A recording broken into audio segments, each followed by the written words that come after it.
para fazer o que o Japão fez ou o que a Coreia fez, a China, um país mais atrasado e nas condições gerais, vai colocar as empresas públicas estatais na coordenação desses investimentos, desses blocos de capital.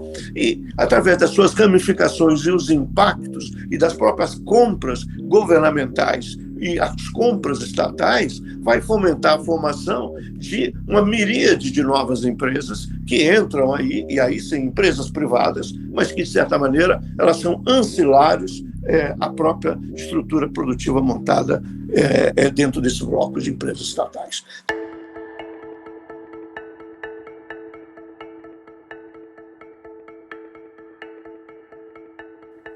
Olá, sejam bem-vindos a mais um episódio do nosso podcast Missão Desenvolvimento. Eu sou Paulo Gala e hoje vamos falar sobre China. Temos a participação de dois convidados muito especiais aqui, professor Esther Majerowitz, professor Carlos Medeiros, para falar sobre um novo livro sobre China que está sendo lançado. Foi organizado pela Esther, mas brincava aqui, conversava com o professor Carlos Medeiros, que ele também é uma espécie de ghost organizer, porque ele orientou também muitos aqui dos autores do livro, então ele também é corresponsável aqui. Formalmente o livro foi organizado pela professora Esther e pelo professor Edemilson Paraná, mas o professor Carlos Medeiros certamente é também um organizador aqui como founding father, né, do grupo de estudos que vem trabalhando com China há muito, muito tempo, né, e esse livro é certamente resultado dessa pesquisa, né, e o livro traz coisas interessantíssimas que a gente vai abordar aqui no debate de hoje, né, especificamente sobre qual o regime chinês, afinal de contas, né, capitalismo de Estado, socialismo de mercado, um tema aí que está, né, explosivo na literatura, nas discussões e do maior interesse, né. Então, gostaria de dar as boas-vindas, agradecer a presença dos dois, é uma alegria, um prazer, uma honra poder recebê-los aqui. Já passaria para a professora Esther para pedir para ela falar um pouquinho, né, da história do livro, da pesquisa dela, e também para o professor Carlos, para a gente já começar aqui a nossa conversa. Sejam muito, muito bem-vindos. Obrigado. Obrigada, Paulo. Obrigada, queria agradecer ao podcast, agradecer aí à Associação de Funcionários do BNDES pelo convite aqui para fazer o lançamento do livro com vocês. Aqui está o livro, A China no Capitalismo Contemporâneo. Mostra o nível da tela aqui para a gente ver, para quem não centraliza bem aqui para... A China no Capitalismo Contemporâneo, lançado pela editora Expressão Popular. De Xangai, né? Lançado pela editora Expressão Popular esse ano, né? Eu sou professora aqui da Universidade Federal do Rio Grande do Norte e minhas pesquisas mais recentes versam sobre o desenvolvimento tecnológico da China nas tecnologias da informação e comunicação, especialmente sobre a disputa da China com os Estados Unidos nessas tecnologias, né? Mas minha pesquisa de doutorado, que foi orientada pelo professor Medeiros, foi sobre o processo de proletarização na China e os impactos desse processo sobre os salários nos países avançados, né, nos salários manufatureiros nos países avançados, e eu tenho um capítulo no livro também sobre isso. Né? Então, eu queria falar um pouquinho aqui sobre qual que era a ideia do livro. Né? Acho que, assim, hoje está mais do que evidente a importância do tema, né, da economia chinesa e do tema da China no capitalismo contemporâneo, né, não só pelo, assim, impressionante trajetória de desenvolvimento econômico desse país, mas também porque, para entender, né, os caminhos da economia mundial e para entender o sistema internacional contemporâneo, não é possível fazer isso sem entender o papel da China nesses dois sistemas. Né? Então, assim, acho que apesar dos ricos estudos que vêm se produzindo sobre o tema da China nas diferentes áreas do conhecimento, infelizmente, o debate tem sido muito desorganizado, confundido por algumas tendências recentes da conjuntura que a gente está vivendo, né? E vem ocorrendo uma polarização muito grande na apresentação e no debate público, seja na grande imprensa, em alguns círculos intelectuais e nas mídias sociais, da maneira de tratar intelectualmente a natureza da China na economia e na sociedade contemporânea, né? Por um lado, a gente tem posições detratórias, né, de uma natureza supostamente perniciosa da expansão chinesa, do poder e do papel da China, né? E, por outro lado, a gente vê uma defesa entusiasmada, efusiva, celebratória, às vezes marcada por entusiasmo político sobre o que vem acontecendo e sendo produzido na China. E esse livro busca limpar um pouco o terreno contra esse estado de coisas no debate contemporâneo, né? Assim, o livro é marcado nem por uma adesão à crítica, nem por condenações a priorísticas, por uma tal ou qual concepção de revolução, ou nem por idealizações de um suposto desenvolvimento capitalista, né? Com o necessário, então, distanciamento dessas euforias denuncista e celebratória, esse livro é uma obra inspirada pelo espírito científico e que busca, na verdade, produzir uma análise dos processos históricos da China observáveis em suas relações internas e na competição internacional. Né? Então, essa análise é feita por estudos com longo histórico de interlocução e debate, o que dá organicidade ao livro, né? E não uma colagem de artigos. E, como o Paulo mencionou aqui, assim o é porque resultam direta e indiretamente de uma linha de pesquisa pioneira no Brasil em economia política do desenvolvimento chinês, capitaneada pelo professor Carlos Aguiar de Medeiros, né? A quem a gente homenageia nesse livro. Então, assim, não tem além do capítulo introdutório do livro, que é do professor Carlos Aguiar de Medeiros, né? Todos os demais capítulos, pelo menos uma das autoras foi orientada pelo professor Carlos Aguiar de Medeiros em algum momento da sua trajetória acadêmica.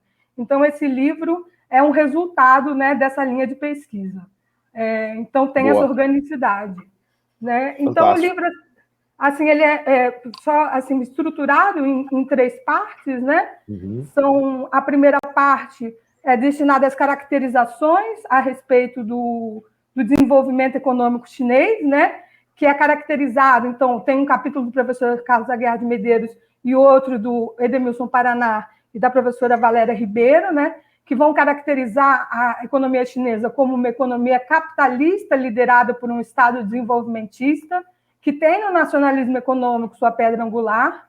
Né? O professor Medeiros entra no debate internacional sobre socialismo de mercado, socialismo com características chinesas, capitalismo de Estado, e vai caracterizar a experiência chinesa como desenvolvimentismo com características chinesas. Ele pode falar aqui com muito melhor propriedade a respeito do tema. Né? E a Valéria e o professor Paraná, eles vão discutir essa articulação da trajetória desenvolvimentista chinesa com a economia capitalista global, né? Discutindo como essa trajetória foi funcional para transformações do capitalismo nas últimas 4 décadas, para o processo de transnacionalização, financiarização e fragmentação produtiva do capital, né? Do capital produtivo. Né? Isso posto, né? A gente passa a olhar, e aí a obra inova nesse sentido, porque muitos estudos de economia política, especialmente aqueles aplicados à China, eles têm abandonado a discussão, né, a discussão sobre classes sociais e têm abandonado os usos das categorias de classes sociais em detrimento, limitando a análise à discussão sobre os binômios Estado e mercado e ao binômio pobreza e consumo. Né? Então, esse livro tenta trazer as categorias, né, das classes sociais de volta para a discussão, porque se a gente está falando de capitalismo, trata-se também de aqui discutir como se formam e se reproduzem as classes sociais fundamentais do capitalismo na China contemporânea. Então, a gente vai discutir a formação da classe capitalista e do proletariado na China contemporânea, isso através, né, também da relação com o partido-Estado. Né? Então, a gente vai fazer isso. Eu tenho um capítulo sobre o processo, né, de descampesinação e proletarização na China e formação de um exército industrial de reserva, né, e como isso também afeta o processo de determinação salarial na China. E a professora Isabela Nogueira, da UFRJ, e o Hao Qi, que é professor da Renmin University, eles vão tem um capítulo sobre o papel da formação da burguesia na sua relação com o partido-Estado, né? E vão desafiar a tese predominante de que o partido-Estado cria essa burguesia e controla essa burguesia plenamente para seus objetivos de curto, médio e longo prazo, e vão colocar a tese de que essa é uma relação de mão dupla, né? Ao mesmo tempo que o Estado cria essa burguesia, ele também é transformado por essa burguesia, tem que se comprometer com ela e entra em conflito com ela. Né? Eles passam a identificar também as frações de classe ao longo do processo de acumulação de capital e diferentes padrões de acumulação de capital na China. né? Isso posto, então, essa formação das classes sociais fundamentais vistas à luz dos diferentes padrões de acumulação pelas quais a China vai passando, né, nessa trajetória de ação desenvolvimentista ao longo do processo de reforma, que é analisado nos 2 primeiros passos do livro, vai chegar, né, vai redundar num sucesso, né, estrondoso, que vai começar a extrapolar as fronteiras da própria economia doméstica, que começa a transbordar pela economia mundial, e é esse processo de internacionalização do capital chinês que a terceira parte do livro é dedicada. Então, a gente vai olhar do ponto de vista quantitativo o processo de expansão, né, do capital chinês à luz, né, do Estado e do capital privado. Quem vai fazer isso é a professora Valéria Ribeiro, né, no capítulo Expansão Chinesa Recente, Estado, Capital e Acumulação em Escala Global. E esse processo também, né, de acumulação de capital que extrapola as fronteiras, ele também enseja uma mudança qualitativa, à medida que a estrutura produtiva chinesa, né, ela incorpora progresso técnico e ela sofre, né, mudanças tecnológicas significativas, né? Então, à medida que essa também transformação tecnológica ocorre e essa expansão de capital para fora começa a se dar, a China começa a entrar em atritos com os Estados Unidos em esferas de valorização do capital, e essa disputa sino-estadunidense nas tecnologias da informação e comunicação, que é o objeto do último capítulo, que é de minha autoria também. Então, esses são os 3 eixos de análise do livro que estão intrinsecamente relacionados e que aí tentam fechar um panorama, né, mais geral sobre esses interpretativos, sobre esse período mais recente de desenvolvimento chinês, né?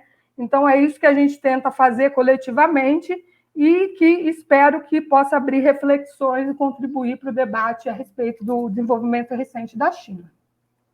Boa, fantástico. Professor Carlos Medeiros, você que é o Ghost Father aqui.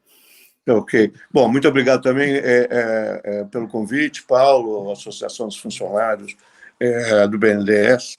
É uma oportunidade realmente interessante, até porque eu acho que o público aqui que circula, digamos, nesse podcast, eu acho que é um público, sem dúvida nenhuma, interessado nessa questão da ascensão chinesa, que talvez seja o fato mais espetacular da economia e da política mundial, digamos, das últimas décadas, seguramente.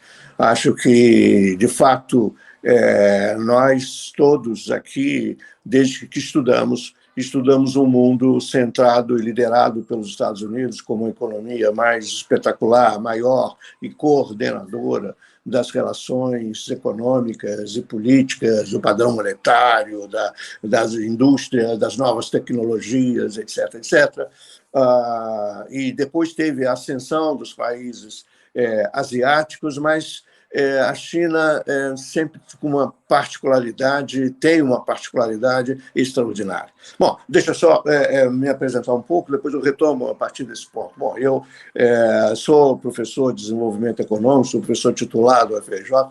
Eu me aposentei recentemente, mas eu continuo dando aula, vinculado à pós-graduação da universidade, e venho trabalhando sobre a China há muito tempo, mas não, digamos, como linha de pesquisa do processo de desenvolvimento econômico, mas também com outras dimensões geopolíticas, etc. E, claro, diversas reflexões comparativas entre a Ásia e a América Latina, etc. Bom, mas então, retomando um pouco o que eu acho que é um elemento central, e a Esther estava aqui, digamos, muito corretamente, sinteticamente, apertando, digamos, os eixos que nós aqui investigamos, mas, sem dúvida, eu colocaria, Paulo, como a grande questão, a afirmação da China hoje como o principal contendor e potência rival em relação aos Estados Unidos. Isto é uma novidade histórica desde, digamos, do final da União Soviética e, particularmente, porque hoje o tamanho da China vis-à-vis os Estados Unidos não tem precedente em nenhum outro momento, nem em nenhuma outra trajetória do pós-guerra.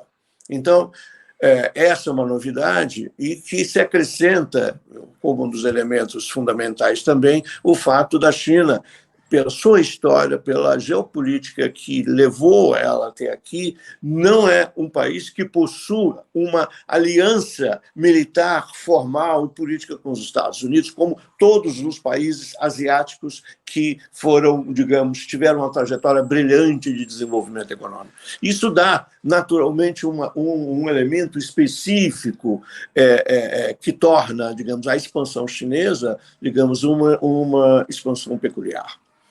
Então, um pouco para examinar as diferentes dimensões dessas questões é que esse livro se colocou. Então, acho que eu começaria minhas observações nesse plano mais geral, aí, enfim, aberto às suas colocações também. Bom, eu acho que assim, tem milhares de temas para a gente explorar, né? Na verdade, é um oceano aqui, um universo, né? Mas eu acho que esse tema da criação da burguesia, que a Esther já começou a falar um pouquinho, talvez seja uma chave de entrada legal aqui para a gente começar esse debate, né? Porque e até mesmo no Brasil, essa é uma discussão que se faz muito, né? Mas o Brasil não tem uma burguesia, não tem mais uma burguesia industrial, o Brasil não tem uma burguesia tecnológica, então o desenvolvimento no Brasil não será possível por conta de uma ausência de burguesia. Esse é um debate muito presente aqui, né? E acho que nos últimos anos, inclusive, ganhou força, né? E dado que vocês têm um capítulo específico sobre isso, né? E eu entendo que é uma preocupação bastante grande na obra, talvez se a gente pudesse começar falando um pouquinho disso, né? A Esther comentou de que o Estado ele cria uma burguesia, mas depois a burguesia também influencia o Estado, aí vira isso uma via de mão dupla, né? Como é que se deu esse processo? Eu sempre me lembro eu gosto de usar o caso de Tianjin, né, que era uma vila de pescadores que tinha lá 50 mil habitantes, lá em Tianjin, ali perto do Rio da Pérola, ali perto de Hong Kong e tal, e de repente uma megalópole de 15 milhões de pessoas, super high-tech, fazendo tudo que tem de mais avançado, né, em eletroeletrônicos do planeta, e eu brinco que não foram aqueles 50 mil pescadores que estudaram e aprenderam e entraram na quarta revolução industrial. Foi um processo muito mais complexo do que isso, né? Mas se a gente pudesse começar por aí, talvez, Esther, queria te ouvir um pouco do professor Carlos também sobre como se deu, né, essa criação dessa burguesia. Se é que eu estou usando o termo correto de que uma burguesia foi criada, mas como é que se construiu, né, o capital nacional chinês, né? Se é que eu posso dizer também privado, né? Como é que, enfim, começando por aí, como é que você reagiria a isso? Bom, o capítulo sobre formação da burguesia, né, é um capítulo da professora Isabela Nogueira e do professor Raul Thi, né? Eu estou assim, íntima com alguns argumentos gerais que eles colocam, né? Mas o estudo mais a fundo é deles, né? Quando eles fazem esse argumento de que tem essa burguesia nacional que tem uma relação de mão dupla com o Estado, isso não quer dizer que o Estado perca sua centralidade para o desenvolvimento econômico, para o Sistema Nacional de Inovação e sobre os nódulos de acumulação de capital centrais na economia chinesa. O Estado não perde seu protagonismo pela existência dessa burguesia nacional, né? O que eles fazem é identificar, e aí eles vão colocar o surgimento dessa burguesia propriamente dita só pode ser dito a partir de 92, né? A partir da marcha do Deng ao Sul. Né? Antes, o que você pode falar é do elite da burocracia, que se enriqueceu. Mas essa burguesia se transformar no enriquecimento, né, dessa elite, se transformar em capital, em meios de produção, em forças produtivas, né, só com o processo de privatização e expropriação dos ativos, né, de expropriação das estatais, que se converte, deixa as grandes, deixa as pequenas e fique com as grandes, né? Então, nesse processo de privatização das empresas estatais, né, que para o Estado também é positivo, porque ele se livra, vamos dizer assim, das necessidades de seguridade social que tinham com os trabalhadores, né? E aí pode se focar nos fatores de rentabilidade, de lucratividade, né? E, por outro lado, você tem essa elite que surge de dentro da burocracia e vai se tornar capitalista. Então, uma parte dessa burguesia, ela vem dos próprios quadros do partido, né? E outra parte também vai surgir por fora, né? Então, o processo... E depois eles vão identificando outras frações que vão emergindo ao longo do tempo. Então, essa primeira fração que surge é uma fração que eles vão chamar de caminho fácil, low road, que é baseada na expropriação em terra barata isso é, não só na expropriação das empresas estatais, mas também na expropriação de terras, né, do campesinato. Né? Então, terra barata, trabalho barato. Né? Então, é a contrapartida da descampesinação e a contrapartida, né, da formação do mercado de trabalho urbano, do fim do emprego vitalício. Né? Então, você tem esse primeiro momento, e esse processo ele chega a um ponto, né? Isso tudo é o quê? Formado pelo Partido-Estado. É o Partido-Estado que cria o proletariado, é o Partido-Estado que cria a burguesia. Isso chega num ponto que vai acumulando tensões sociais, né? E aí eles vão falar do camponês incendiário, né? Que no interior do país vai tacar fogo nas sedes do partido locais e nas fábricas, dormitórios, vai levar as ondas de suicídio da Foxconn e vai levar as greves em massa e os incidentes em massa que vão se proliferar na China. A China, né? No início dos anos 2000, vai virar o epicentro da luta de classe mundial, né? Então, você tem os incidentes em massa a rodo. Isso que vai colocar também para o Partido-Estado uma mudança de curso, né? Vai se falar em sociedade harmoniosa. Então, esse padrão de acumulação leva ao seu esgotamento, né? Então, elas vão falar de um novo padrão de acumulação, que é o baseado, né, em mudança de conteúdo tecnológico, que vai criar uma outra fração burguesa, né? Que é a fração que vai se apoiar nas políticas industriais, né, das empresas de tecnologia, e que vai depender do Estado para concorrer, inclusive, com as empresas tecnológicas americanas.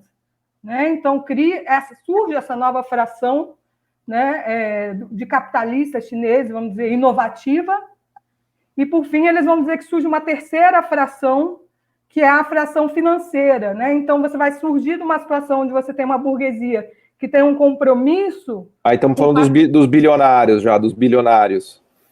Acho que aí, nesse caso, de enriquecimento, você deve ter, provavelmente, bilionários em todas essas frações, né?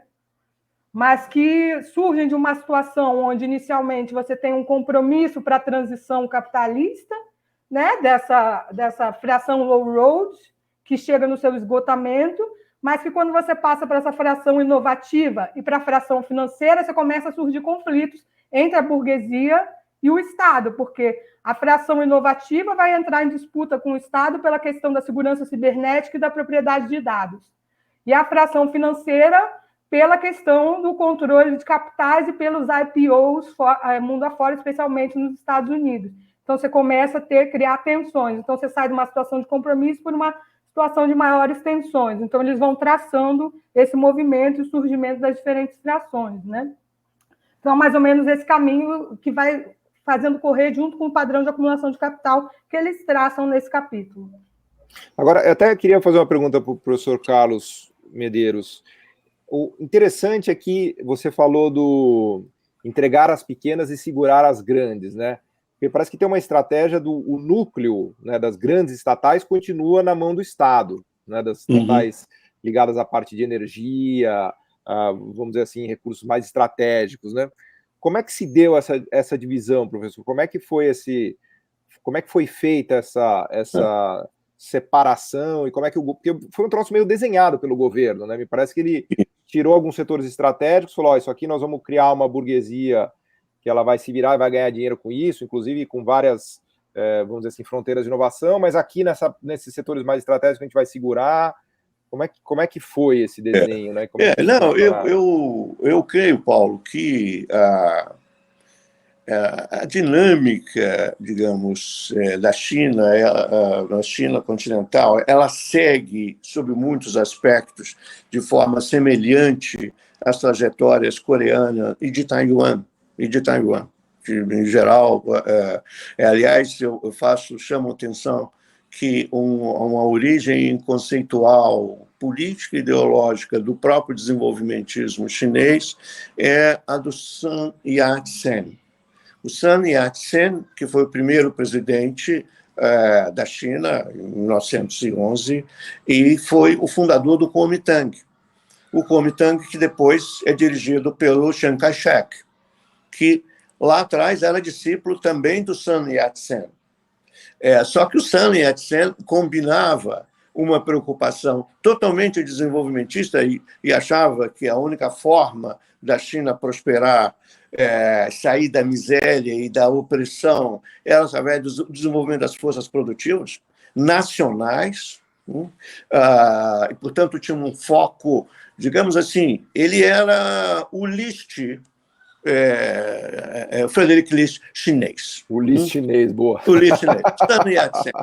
E digamos, um discípulo dele foi para Taiwan e levou um capitalismo de Estado em Taiwan. Se você olhar, por exemplo, a presença de empresas estatais em Taiwan, hoje menos, mas se você tivesse assim no termo dos anos 80, nos anos 90, a presença de empresas estatais em Taiwan, a participação no valor adicionado, no valor industrial, é muito maior do que no Brasil. Não, toda aquela criação do parque industrial de semicondutores, de chips, foi toda uma criação estatal ali, né? O chamado parque industrial. E na China, com as características chinesas, ela reproduz um pouco essa questão. Quer dizer, de um lado você tem, nos anos 90, como o Esther está levantando, quer dizer, o processo de privatização, mas, ao mesmo tempo, esse processo de privatização se submete a uma perspectiva geral e nacional de controle daquilo que lá no passado a gente chamava dos commanding heights da economia. Quer dizer, digamos, aquelas estruturas que, devido à sua influência geral na produtividade e na segurança da estrutura produtiva nacional, fica subordinado ao Estado. Essa posição. Bom, e aí você pega todas as atividades de infraestrutura, com um pedaço grande da indústria pesada e da indústria militar também, que está em torno desse, vai formar um bloco extraordinário, coordenado, quer dizer, através, quer dizer, de uma grande estrutura piramidal controlada pelo Estado. É como se você estivesse pensando um chaebol, só que com muito mais empresa estatal, mas é uma estrutura meio chaebol. É uma estrutura... Desculpa interromper, professor, só para quem não conhece o chaebol aqui, que são os gigantes coreanos que exatamente, concentram são um pedaço enorme da coordenação dos blocos de capitais centralizados, quer dizer, em poucas mãos, mas com diversas ramificações, e que aquilo ali vai, de certa maneira, alavancar o processo de acumulação de capital e de industrialização na Coreia. Como foi, e que isso seguiu, de certa maneira, o modelo do Keiretsu. A China tem o seu Keiretsu chaebol, que chama Sasaki, quer dizer, que é um conjunto de letrinhas, mas, enfim, como é um mecanismo de coordenação das empresas estatais, detentores dos ativos estatais principais. Esse é o chaebol, ou é o Keiretsu chinês. Então, isso aí se manteve sob a coordenação do Estado. Isso é muito interessante também, se a gente for lá atrás na história e pensar um pouco no Gershon, um historiador russo, em que o Gershon ele tinha uma ideia o seguinte: os países vão utilizar as instituições que são adaptadas ao seu grau de atraso. Então, por exemplo, os grandes bancos de financiamento de longo prazo não foram construídos na Inglaterra, porque a Inglaterra tinha uma posição muito superior à Alemanha, ou à França, ou à Bélgica, e vão ser na Alemanha, na França, na Bélgica, que um novo tipo de banco, banco de investimento privado, mais voltado para o longo prazo, vai ser construído. Já na Rússia tinha que ser o Estado. O equivalente ao banco de investimento alemão vai ser o Estado. Então, usando essa mesma ideia, a China é a mesma coisa. Para fazer o que o Japão fez ou o que a Coreia fez, a China, um país mais atrasado e nas condições gerais, vai colocar as empresas públicas estatais na coordenação desses investimentos, desses blocos de capital. E, através das suas ramificações e os impactos e das próprias compras governamentais e as compras estatais, vai fomentar a formação de uma miríade de novas empresas que entram aí, e aí sim, empresas privadas, mas que, de certa maneira, elas são ancilares à própria estrutura produtiva montada dentro desse bloco de empresas estatais. Então, isso vai ser um elemento é muito importante. Agora, eu queria chamar a atenção de uma outra questão que você levantou aí para a Esther, mas que engata com essa aqui, que são das contradições da emergência, digamos, do Estado Nacional e de uma burguesia privada. Essas questões tendem a, inclusive, aumentar a tensão com o processo de internacionalização. Isso eu já venho observando em diversos casos nacionais. Quando o espaço, digamos, do mercado interno é o principal espaço de acumulação, as grandes empresas que são favorecedoras pela expansão do mercado interno, elas são muito solidárias e são muito articuladas a um Estado que lhe é funcional. O que acontece com o processo de internacionalização? É que o Estado, que passa a proteger os interesses do capital que internacionaliza, não é exatamente o seu Estado nacional, mas é o Estado que define as normas e os contratos internacionais e as regras do jogo internacionais. Leia-se os Estados Unidos. Portanto, a internacionalização do capital gera uma tensão entre os grupos privados nacionais e os seus Estados nacionais. Na China, isso não se deu, não está se dando por um aspecto muito particular. Qual é? É que os próprios Estados Unidos, temendo a concorrência com a China, começam agora a fazer uma política de pressão e de fechamento de portas à internacionalização das firmas chinesas privadas nos Estados Unidos. E, portanto, essas firmas não têm outro Estado a lhes defender que não o seu próprio Estado, o Estado chinês. Então, de certa maneira, na China se reedita um pouco uma articulação do governo, as empresas públicas, uma burguesia nacional. Não por qualquer outra circunstância, que não pelo momento geopolítico da disputa com os Estados Unidos no momento atual.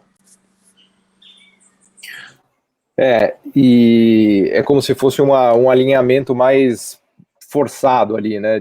Os chineses são obrigados a se voltar para o seu próprio Estado, dado que ninguém mais vai protegê-los por suposto, né? Agora, uma coisa interessante que acho para a gente explorar aqui um pouquinho é do avanço tecnológico que se produziu com esses arranjos, né? Porque eu acho que a grande sacada da China foi conseguir produzir avanços tecnológicos dentro desse arcabouço, né? Que isso mostrou, vamos dizer assim, o sucesso da estratégia, né? O capítulo, se não me falha a memória, é um capítulo seu, né, Esther, sobre a guerra tecnológica. A guerra tecnológica já é uma evidência do sucesso chinês, né? Porque só há guerra tecnológica porque os chineses estão conseguindo, não que eles tenham ganho a guerra tecnológica, mas se eles estão conseguindo guerrear, é porque eles estão conseguindo fazer coisas à altura da tecnologia ocidental, né? Como é que vocês enxergam isso, né? Que parte é responsabilidade do risco tomado pelo Estado chinês em relação às inovações? Aí eu penso aqui no caso da Huawei, da tecnologia 5G, que teve muito risco ali militar, tecnológico, né, que foi tomado por empresas, se não totalmente estatais, mas quase estatais, né? E qual é a parte, vamos dizer assim, schumpeteriana, privada, forçando um pouco o raciocínio, né, que resultou de inovações da dinâmica concorrencial dentro do sistema, né? Como é que a gente faz a leitura do avanço tecnológico chinês sem resolver aqui se é um capitalismo de Estado ou se é um socialismo de mercado, mas pelo menos, né, qual é a leitura desse sucesso tecnológico que vocês fazem, né? Inclusive num ambiente de competição internacional oligopolista bastante complicado, né? Nós estamos falando de empresas que estão batendo os europeus, batendo os americanos em áreas, sei lá, de química fina, de mecânica de precisão, quer dizer, ainda faltam coisas, mas a China, eu diria que é talvez um dos casos de país emergente, talvez com exceção de Coreia, né, que mais tenha conseguido avançar em termos de buscar a fronteira tecnológica, né? Como é que vocês veem isso, começando pela Esther? Então, tem esse capítulo sobre a guerra tecnológica, né? Mas também nessa parte de tecnologias da informação e comunicação, antes desse capítulo, eu e o professor Medeiros, a gente escreveu um artigo sobre o desenvolvimento da China, as políticas industriais chinesas na indústria de semicondutores, né? como eles tinham perseguido, ou que políticas eles usaram, e o caráter dual, né? Por que eles faziam tantos esforços nessa indústria, porque ela era estratégica, o papel da indústria de semicondutores na guerra, etc., para a persecução e a insistência, e tantos recursos que os chineses jogavam e insistiam por tantas décadas nessa indústria e o avanço que eles tinham feito, né? Então, esse capítulo do livro é mais sobre a guerra tecnológica nas tecnologias da informação e comunicação, né? E também mostra um pouco, e aí é uma coisa que o professor Medeiros explorou com o Nicolas Trebet, da UFRJ, né?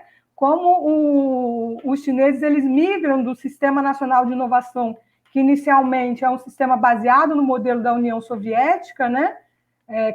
Onde a inovação, vamos dizer, militar era encapsulada, e migra para um sistema de integração civil-militar, baseado no modelo americano, né? Então, você vai ter essas firmas comerciais, o setor privado, né, integrado com o setor de defesa, né? E aí, no caso chinês, né, o setor comercial vai ser, em muitos casos, mais avançado e vai pegar do sistema internacional, né, das cadeias de valor globais, vai absorver a tecnologia e repassar para o setor militar. Diferente, às vezes, do caso americano, onde a inovação de ponta está no setor militar e sai para o setor civil, né?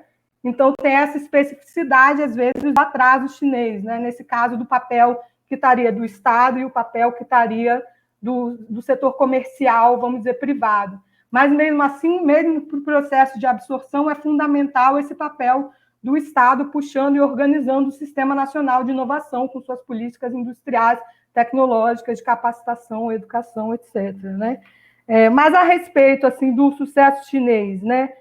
Nas tecnologias da informação e comunicação, o que se observa é principalmente o sucesso dos chineses nos estratos superiores, né? Nos usuários de semicondutores, vamos dizer assim, né?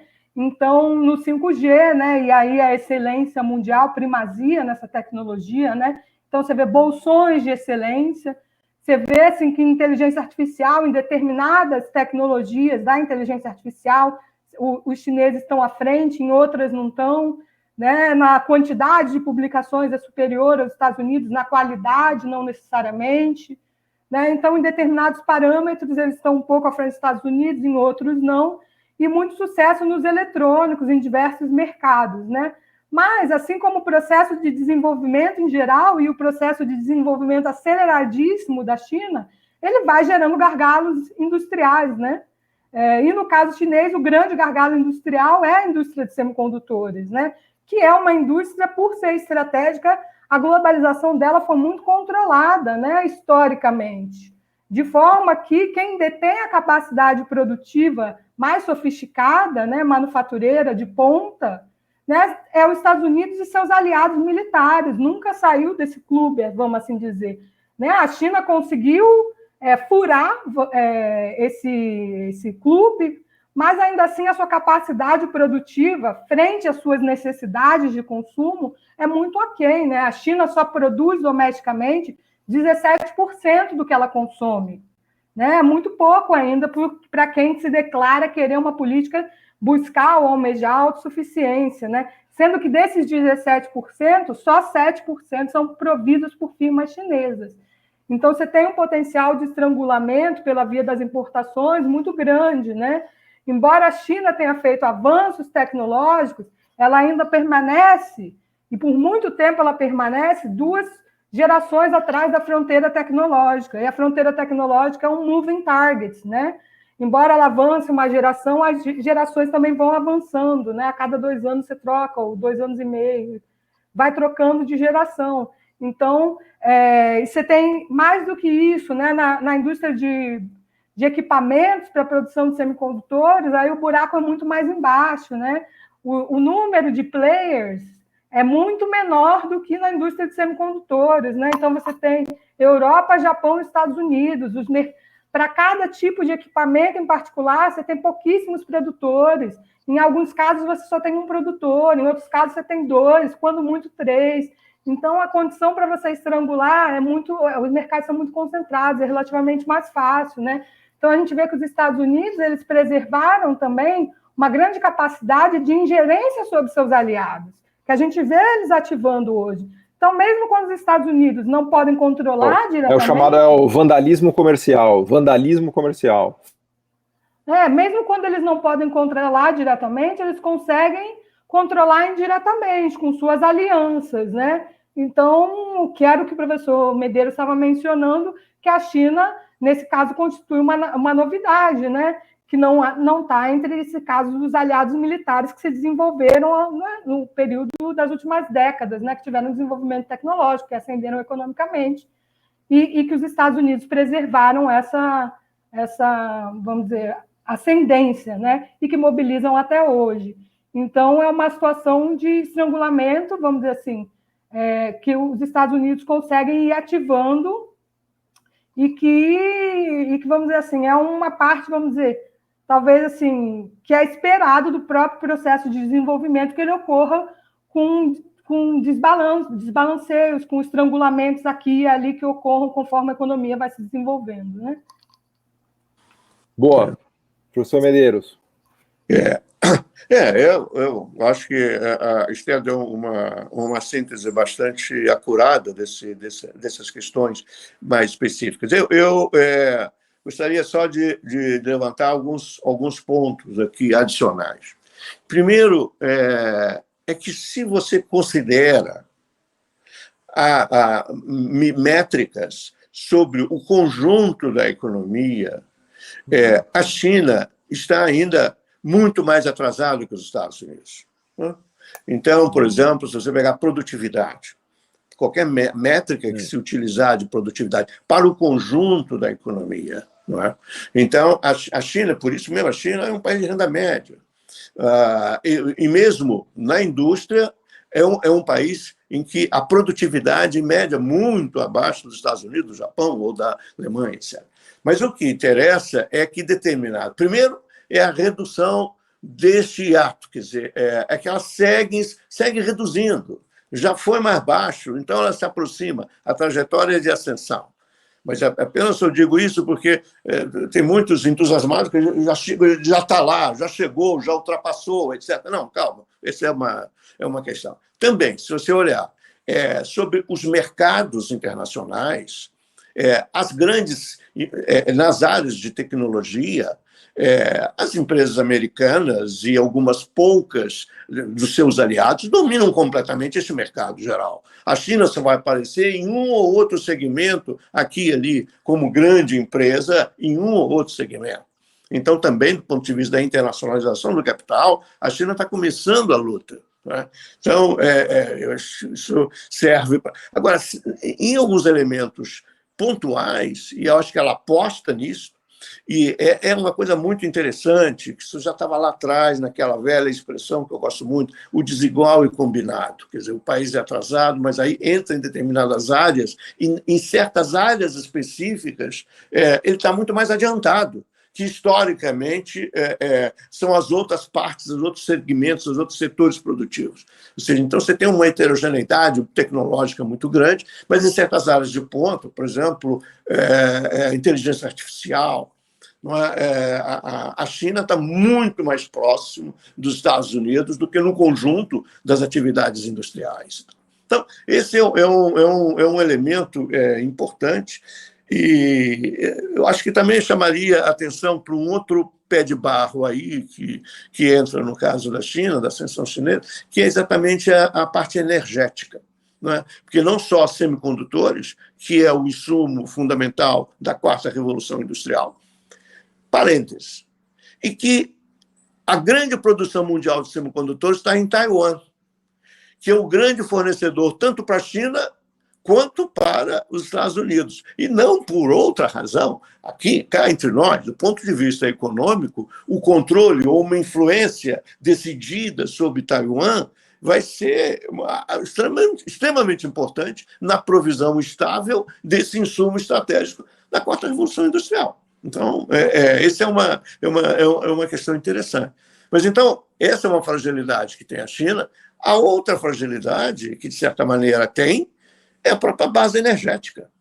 Quer dizer, o primeiro item da pauta importadora chinesa é semicondutor, o segundo é petróleo.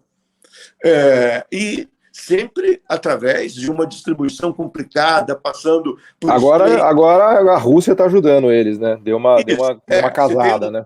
Você tem um elemento... Agora, no mesmo momento em que os Estados Unidos agora são, digamos, autônomos na produção de energia, e agora com esse imenso plano do Biden de internalizar a produção de semicondutores.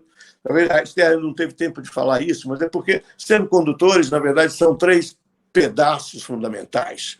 Quer dizer, então, você tem os grandes usuários de semicondutores, e aí a China tem muitos, pegam Alibaba e todas essas grandes plataformas são grandes usuários de semicondutores, os telecoms são grandes usuários de semicondutores. Você tem os produtores de semicondutores, provavelmente, que estão em grande parte localizados em Taiwan, na Coreia, etc., e alguma parte menor na própria China, e os fornecedores das máquinas e equipamentos que são necessários para a produção desses semicondutores. E aí estão na Holanda, basicamente na Holanda, que era uma firma que foi, na verdade... a ASML, né? Que foi criada lá atrás pelo esforço do Pentágono, etc., mas depois foi para a Holanda. Então, de certa maneira, esse é um pouco o que a Estela está falando, do controle dessa matriz toda, em que, certamente, o filé mignon, digamos, o núcleo central está aí nessa produção das máquinas e equipamentos que produzem os semicondutores, então, digamos, é uma indústria integrada, e aí é que está o big business e da alta tecnologia, está na articulação dessas coisas, não é? E a China está entrando aqui, ali e tal. Mas, enfim, é um longo caminho. Há uma outra coisa também, a Esther sublinhou, e vale a pena chamar, é que o esforço de ciência e desenvolvimento, em pesquisa em desenvolvimento, e ciência e inovação chinesa aumentou extraordinariamente nos últimos anos. Não é? Essa é uma... ainda não mudou, mas está começando a mudar. Mas, se você olhar, por exemplo, vamos pegar a balança comercial de propriedade intelectual. Não é só medir. Vamos pensar que a balança comercial são as rendas que circulam em torno da propriedade intelectual. Bom, os Estados Unidos é um país brutalmente superavitário, a China é um país brutalmente deficitário. Então, mudar essa balança, mas a China tem consciência disso, quer dizer, eu acho que todos os planos tecnológicos da tecnologia endógena para reduzir esse gap, esse déficit de property rights, que estão associadas a essas, digamos, a essas novas tecnologias que estão em curso. Né? Enfim, mas insisto, é uma batalha de 2 países, é uma disputa comercial, de certa maneira, inédita para os Estados Unidos. O ineditismo é o seguinte, porque até os Estados Unidos só teve uma grande rivalidade mesmo, porque foi com a União Soviética. Porque a extinção da União Soviética, você tem alguns competidores em alguns mercados locais com os Estados Unidos, mas todos esses competidores não disputam, digamos, o poder político do Estado americano. São todos competidores cheios de bases militares lá dentro. São todos os competidores que os Estados Unidos, de certa maneira, competem aqui e ali, mas aceitam a existência tranquila deles, porque eles são seus aliados fundamentais na democracia, mundo livre, etc, etc. A China, não. E aí, esse eu retombo que o desenvolvimento tecnológico num país que não se ajusta politicamente e que está no espaço político americano é que é o grande problema, do ponto de vista dos Estados Unidos. Não é? Perfeito. Um grande problema. Aliás, um grande problema. A gente está, infelizmente, chegando aqui ao final, mas tem um tema aqui que eu não queria deixar de tratar, né? Mesmo que seja de maneira um pouco mais resumida, até porque o nosso tempo já está acabando, e até aproveitando para polemizar um pouco com as ideias do nosso querido amigo Elias Jabbour, ou não polemizar, mas enfim, pelo menos levantar essa bola aqui, que é do capitalismo de Estado ou do socialismo de mercado. São frases até que viraram meio quase até um clichê, né? Mas eu queria ouvir 2 palavrinhas, queria ouvir da Esther e queria ouvir também do professor Medeiros. Qual é a visão de vocês? É um capitalismo de Estado? É um socialismo de mercado? Ou até que ponto a gente pode dizer que a China vive um regime socialista, ou é um desenvolvimentismo ocidental com elementos de socialismo, enfim, acho que esse, né, para concluir, seria legal a gente entrar um pouquinho nessa seara aqui e tá, enfim, isso está presente em todo o livro, né, de vocês, né, desde a discussão de se criou a burguesia, qual é a relação da burguesia do Estado, até qual é o papel das estatais, enfim. Começando pela Esther, depois o professor Medeiros conclui, se possível. Eu vou falar mais rapidamente sobre o tema, até porque esse é o objeto específico do capítulo do professor Medeiros, né? Mas eu acho que, para mim, fundamentalmente, o que marca essa transição doméstica, né? Porque não se trata apenas, e esse é um debate muito grande no marxismo, né? De quando uma economia se acopla na economia mundial, se suas relações domésticas, mesmo que sejam diferentes do capitalismo, se subordinam porque se acoplam à economia mundial, à economia capitalista global, e por isso adquiririam um caráter capitalista porque estão subordinadas à economia mundial. Não se trata disso. Para mim, a China fez sua transição doméstica para o modo de produção capitalista, e o que marca isso é o processo de acelerada proletarização que a China viveu ao longo das últimas décadas, né? Da formação de um grande mercado de trabalho, de compra e venda da força de trabalho, ao qual as próprias empresas estatais recorrem, né? O fim do emprego vitalício, as empresas não só privadas, como as empresas estatais produzem mercadorias comprando força de trabalho no mercado de trabalho, e produzem para auferir lucros, né? Então, para mim, é capitalismo, né? Então, elas operam com parâmetros de lucratividade, aí, assim como as empresas privadas também se servem nesse mercado de força de trabalho, né? Então, para mim, esse é o ponto central, né? Produção de lucro baseada em mais-valia. Boa. Eu diria que em toda esse debate se coloca uma questão seguinte: onde você está focando? Qual é o ponto que você está essencialmente se concentrando para definir a formação econômica e social? Então, a Esther, por exemplo, está colocando, quer dizer, eu acho correta essa observação dela, ela está focando nas relações sociais de produção no mundo do trabalho. Quer dizer, essa, digamos, a âncora na ideia geral do que é uma formação econômica e social. Outros, e sobretudo os que reivindicam a ideia de socialismo, vão deslocar a questão para quem comanda o processo de acumulação de capital. E qual a relação deste comando com o poder político.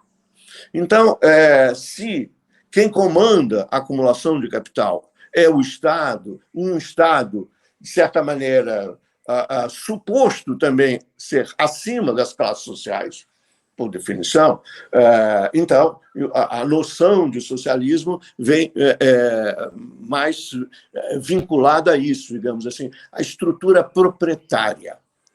Eu, nesse meu capítulo, eu faço uma discussão algo crítica pela ideia digamos, até que ponto, digamos, a estrutura proprietária define em si, porque se, por exemplo, se a empresa estatal se comporta como uma empresa privada, ou seja, ela incorpora os critérios da empresa privada, por exemplo, de lucratividade, abrir o capital, se colocar na bolsa de valores, remunerar os acionistas, etc., etc. Por que ela digamos, por definição, tão distinta assim de uma empresa privada? Então, o que coloca, portanto, na discussão central não é exatamente o tamanho das empresas estatais, é se essas empresas estatais agem por critérios de decisão, de alocação de investimentos e de recursos distintos das que seriam tomadas por empresas privadas visando o lucro, a propriedade, a remuneração dos dividendos, etc., etc. E se você olhar desse ponto de vista na China, você vai encontrar um quadro muito misto. sobre o bloco das empresas estatais, quer dizer, empresas estatais que abrem seu capital e negociam na Bolsa de Nova York, na Bolsa de Shenzhen, etc, etc. E outras empresas estatais que são muito mais vinculadas à ideia do crescimento do longo prazo, do plano, etc, etc. Então, eu chamaria, digamos, isso é uma parte do meu texto que faz um exame crítico da própria noção do que você conceitua como socialista ou não socialista, e sem entrar na discussão que a Esther acabou de colocar, que é a formação do mercado de trabalho.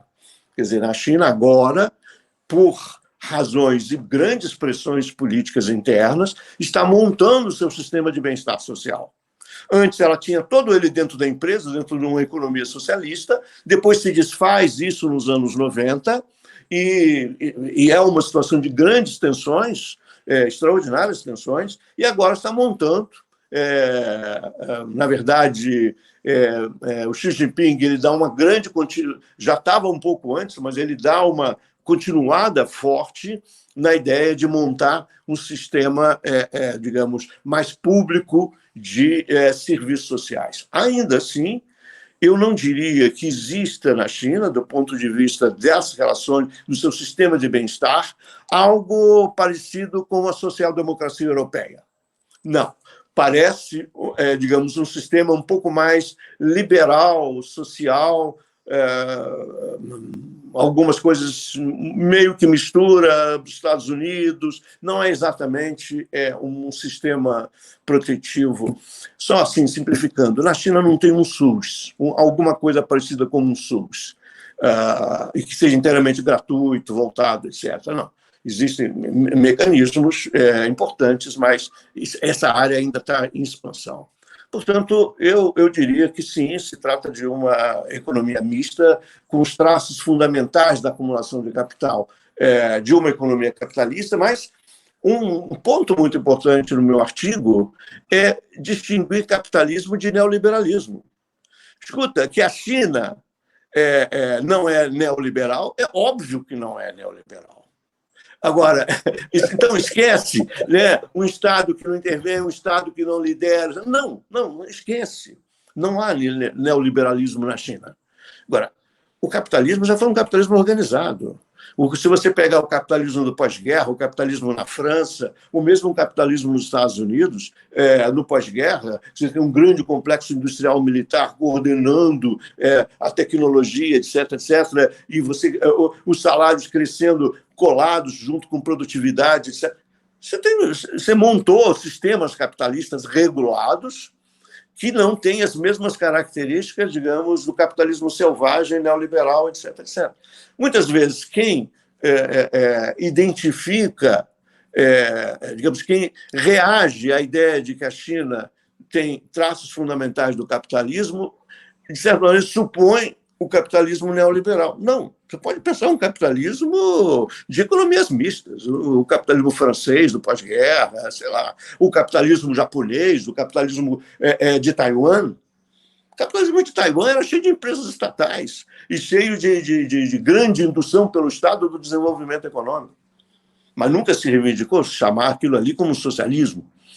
Acho que a China tem uma questão que ela segue numa tradição. Acho, do ponto de vista político e ideológico, essa ideia de que eu não vou derrubar estátuas, eu não vou rasgar o meu passado, eu não vou fazer uma transição, eu nunca fiz isso, não vou fazer uma transição como foi feita na União Soviética. Não, isso é um processo, lento processo de transformações, controlando, regulando, mas introduzindo as novas relações sociais de produção. Isso me parece bastante claro na China. Boa, fantástico. Inclusive, esse comentário do SUS é importante porque até hoje a China está com problemas de lockdowns, lá de Covid, de várias coisas que mostram a fragilidade do sistema de saúde, né? Eles estão ainda fechando cidades, né? A coisa não está longe de estar resolvida, né? Bom, infelizmente chegamos aqui ao final, mas queria agradecer muito, muito ao professor Carlos Medeiros, a professora Esther Majerovitz. Mostra o livro de novo, se você puder, aqui, Esther, sem querer abusar da sua boa vontade aqui para as pessoas poderem comprar. Eu vou mostrar. Centraliza melhor aqui, isso, olha lá, a China no capitalismo contemporâneo, fantástico, leitura obrigatória para quem quer entender China, um livro incrível, em português, que é um privilégio nosso ter um livro desse em português, com time de primeiríssima linha que estuda a China aqui há muito, muito tempo, sob o comando do professor Carlos Medeiros, né, com resultados brilhantes. E agradeço muito aqui a presença de vocês. Para a gente foi uma alegria, uma honra. Tenho certeza que todos que nos ouviram vão gostar bastante e jogou muita luz aqui no debate. É um debate complexo, é difícil entender China, viu? Um negócio complicado, não é um tema trivial. Né? Então, agradeço demais a presença e obrigado a todos. O podcast Missão Desenvolvimento é uma realização da AFB-NDS, Associação de Funcionários do BNDES, e vai ao ar semanalmente em todas as plataformas digitais. O programa tem direção de Felipe Peçanha, produção de Tatiana Gurgel e edição de Pedro Rocha. Para saber mais, acesse nosso site www.missãodesenvolvimento.com. Você também pode assistir a outros episódios já gravados nos canais do Missão Desenvolvimento e da AFB-NDS nas redes sociais. Até a próxima!